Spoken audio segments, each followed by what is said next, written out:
कि आपने मुझे यहाँ पे बोलने का मौका दिया। मैं सारे हाउस के नोट्स में लाना चाहता हूँ कि इस यूनियन बजट के साथ आज जम्मू कश्मीर के बजट पे भी बहस हो रही है। इसलिए मेहरबानी करके जम्मू कश्मीर का कोई आदमी इससे पहले नहीं बोला। हम 2-3 MP हैं, एक मंत्री हैं, एक जेल में हैं, तो इसलिए हमें टाइम मिलना चाहिए अपनी बात कहने की। जहाँ पे कोई असेंबली नहीं है, कुछ भी नहीं है। पिछले हमें तवक्का थी, हमें ऑनरेबल जो यूनियन फाइनेंस मिनिस्टर हैं उनका बहुत एहतराम है, वो सीनियर लीडर भी हैं और पिछले कई सालों से ये महकमा भी देख रही हैं। लेकिन कितना बेहतर होता कि वो जम्मू कश्मीर के लोगों के साथ भी बात करती, वहाँ के MPs के साथ बात करती, वहाँ के ट्रेडर्स के साथ बात करती और फिर ये बजट यहाँ पे आता। इसकी वहाँ पे कोई भी एक्सरसाइज नहीं की गई है और जो भी एक्सरसाइज की गई है वो ब्यूरोक्रेट्स की लेवल पे की गई है। ये बदकिस्मती की बात है कि पिछले 7 साल से वहाँ पे कोई इलेक्टेड गवर्नमेंट नहीं है। पिछले 10 साल से कोई असेंबली के इलेक्शन नहीं हुए हैं।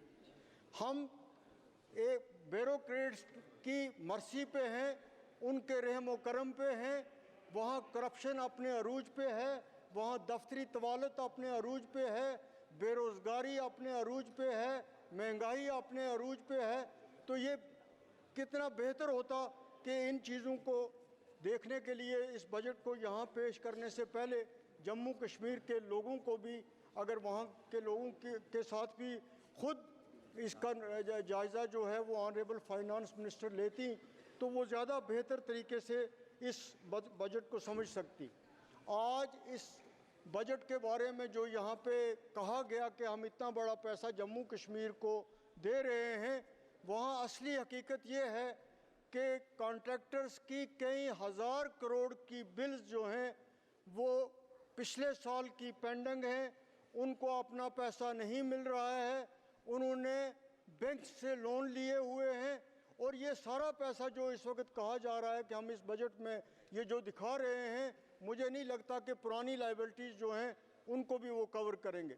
वहाँ की हालत ये है कि मुलाजमों को पेंशन नहीं मिल रही है, GP फंड का पैसा नहीं मिल रहा है। मैं बड़े वसूख से इस सारे हाउस की नोटिस में ये मामला लाना चाहता हूँ। जो वहाँ की असली हालत है वो यहाँ सबको पता लगनी चाहिए। हम एक बजट पे यहाँ पे उन्होंने पेश तो किया, लेकिन रियलिटी जो है वो मैं आपको ये बताना चाहता हूँ कि वहाँ मुलाजम की हालत ये है, किसान की हालत ये है, बेरोज़गार की हालत ये है। मैं आपको ये बताऊँ कि अनंतनाग डिस्ट्रिक्ट जो है वो जम्मू कश्मीर का सबसे पुराना डिस्ट्रिक्ट है और मैं वहाँ से पार्लियामेंट मेंबर हूँ, अनंतनाग रजौरी कॉन्स्टिट्यूंसी से। वहाँ पे एक मेडिकल कॉलेज तो कायम हुआ है, लेकिन वहाँ वो पिछले 6 साल से काम कर रहा है कि 7 साल से या उससे भी ज़्यादा से, लेकिन वहाँ MRI की फैसिलिटी तक नहीं है। उस इतने बड़े हिस्टोरिक टाउन में कि इस बजट में कुछ भी नहीं दिखाया गया कि वहाँ पे क्रिटिकल स्पॉट्स जो थे उन पे फ्लाईओवर बनाने की ज़रूरत थी। उसके लिए यहाँ पे इस बजट में, जम्मू कश्मीर के बजट में कुछ भी नहीं बताया गया है। उस कस्बे की उस पुराने, सबसे पुराने और मशहूर जो डिस्ट्रिक्ट है उसमें एक बाईपास बनाने की ज़रूरत थी। जो पहलगाम का टूरिस्ट स्पॉट है, जो अमरनाथ की यात्रा जाती है, वो इसी डिस्ट्रिक्ट से होके गुजरती है।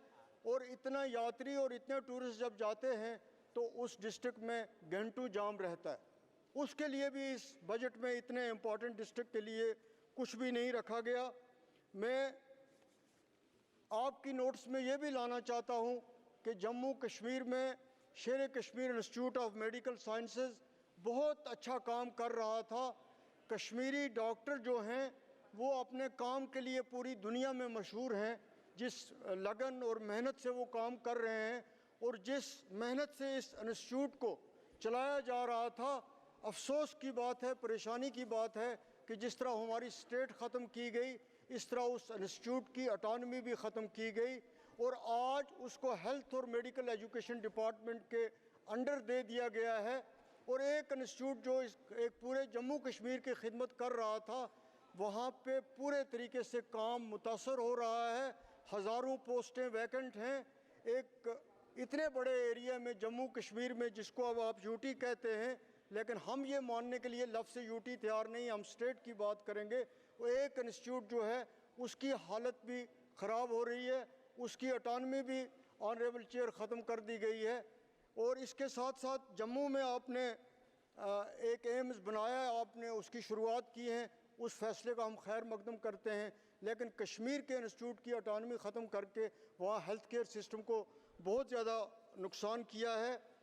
इसके साथ साथ जो हिली डिस्ट्रिक्ट्स हैं, बॉर्डर डिस्ट्रिक्ट्स हैं रजौरी और पुंछ के, वहाँ पे सर इस बजट में उन डिस्ट्रिक्ट्स के लिए कुछ भी नहीं रखा गया है।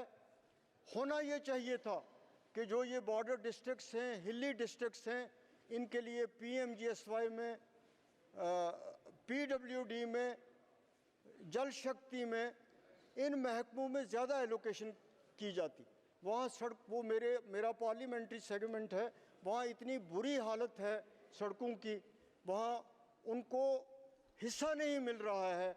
स्टेट की जो एलोकेशन हो रही है वो उस बुनियाद पे नहीं हो रही है जहाँ पे ज़रूरत है।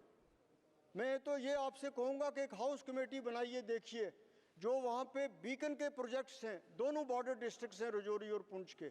मैं ऑनरेबल डिफेंस मिनिस्टर से भी मिला, मैंने उनको ये भी कहा कि BRO की कारकर्दगी जो है वहाँ पे ना होने के बराबर है।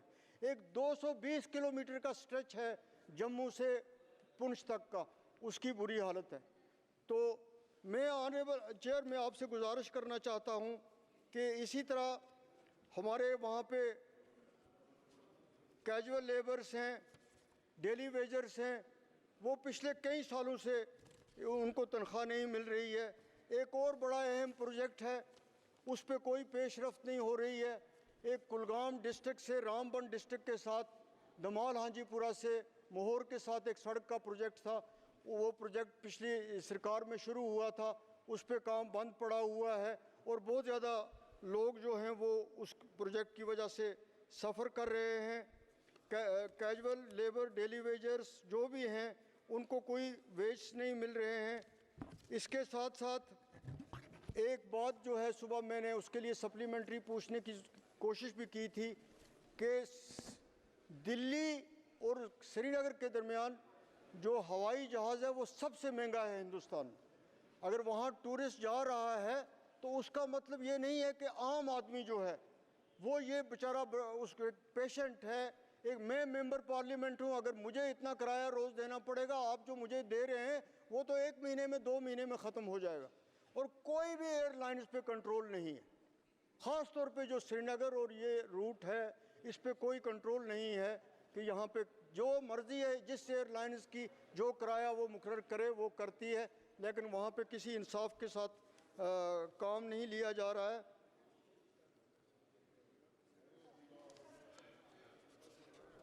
सर, पावर हमारा अपना हाइडल प्रोजेक्ट्स हैं वहाँ पे। सर 2 मिनट में ले लूँ। हाइडल प्रोजेक्ट्स हैं हमारे, वो नहीं चल रहे हैं, सरकार की नाअहली की वजह से वो नहीं चल रहे हैं।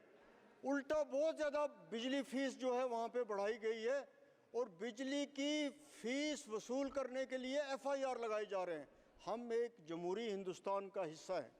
एक बिजली फ़ीस पे अगर आप किसी के ख़िलाफ़ FIR लगाओगे, उससे ज़्यादा ज़्यादती क्या हो सकती है। ट्राइबल्स के बारे में बहुत ज़्यादा कहा जाता है। मैं जो यहाँ पे यूनियन बजट पेश हुआ, मैं भी ट्राइबल कम्युनिटी से बिलोंग करता हूँ, ना उसमें ट्राइबल्स के लिए कुछ है, ना जम्मू कश्मीर के बजट में ट्राइबल्स के लिए कुछ भी कहा गया है, कोई उसके लिए पैसा नहीं रखा गया है।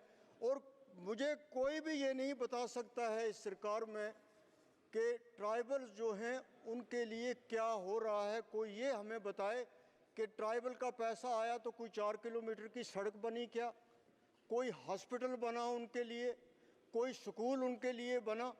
लेकिन पब्लिसिटी इतनी दी जा रही है कि दूसरे लोग सोचते हैं कि ट्राइबल्स को बहुत कुछ मिल रहा है, चाहे कंट्री की लेवल पे हो, ख़ास तौर पे स्टेट की लेवल पे। सच तो ये है सर कि जो ट्राइबल, जो गरीब जंगल की ज़मीन में रह रहा था, जिसके लिए ये कहा गया कि ट्राइबल्स को फॉरेस्ट राइट एक्ट में हकूक़ मिलेंगे, उनको वो 5 या 10 मरला या 1 या 2 कनाल ज़मीन जिस पे वो बैठते हैं उसके मलकियत के हकूक़ दिए जाएंगे। 4-4 साल से लोग दरपदर हैं सरकारी दफ्तरों में, उनको कोई भी नहीं पूछ रहा है। उल्टा ये हो रहा है कि जो आप रह रहा था पुराने मकान में, जिसको PMAY के तहत केस सैंक्शन हुआ, उसको आज फॉरेस्ट डिपार्टमेंट बनाने नहीं देता है। वो कहता है कि ये फॉरेस्ट की ज़मीन है, और गवर्नमेंट ऑफ इंडिया और वहाँ की गवर्नमेंट कह रही है कि हम ट्राइबल जहाँ बैठे हुए हैं उनको डिस्टर्ब नहीं कर रहे।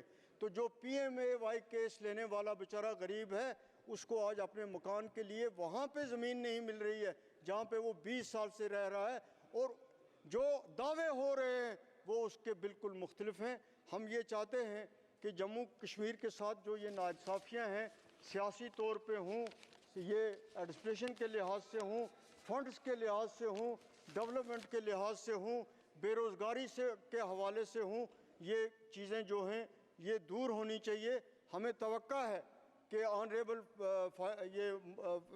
फाइनेंस मिनिस्टर जब ये जवाब दें तो ये हमने जो कुछ कहा है, ख़ास तौर पे कॉन्ट्रैक्टर्स हों, बेरोज़गार हों, कैजुअल हों, उनके बारे में जो कुछ कहा है, या बॉर्डर डिस्ट्रिक्ट्स के बारे में कहा है। सबसे अहम बात थी सर, रियासी में रेल पहुंच गई है, कटरा से आगे रियासी है, रियासी से सिर्फ 40 किलोमीटर है रजौरी पुंछ का एरिया, लेकिन इस बजट में रजौरी पुंछ की रेलवे लाइन के मुताबिक भी कुछ नहीं कहा गया। बहुत बहुत शुक्रिया आपका।